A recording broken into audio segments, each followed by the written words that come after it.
প্রতিদিনই বাহিরে ঝিরঝির করে বৃষ্টি পড়ছে, আমার তো অনেক বেশি ভালো লাগছে, কিন্তু কষ্টও লাগে যারা বাহিরে তাদের জন্য প্যারা। কিন্তু আমি বাসায় থাকতে খুব ভালো লাগে বৃষ্টি পড়লে।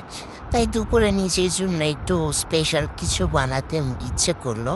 স্পেশাল বলতে এখানে শুধু স্পেশাল আছে, সেটা হলো কলিজা ভুনা, অ্যান্ড নিজের জন্য একটু পোলাও রান্না করেছি। মাছ মাংস তো সবসময় খাওয়া হয়, কিন্তু পোলাওটা সবসময় খাওয়া হয় না। ঈদের পরে খেয়েছিলাম, অ্যান্ড খেতে গেলে যে আমার কত ঢং ঢং শেষ নেই।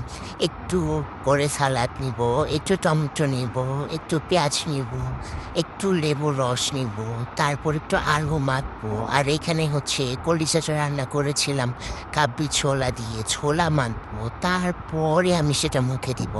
কে কেমন মতো এরকম করে খেতে পছন্দ করো? আর চোখ মারবা না কিন্তু, আগে বলে রাখলাম ভাই, এমনি পেটে ব্যথা করে। অ্যান্ড অনেক মজা লাগছিল খেতে, সুন্দর করে মেখে মেখে খেলাম দুপুরে। খাওয়াটা শান্তি।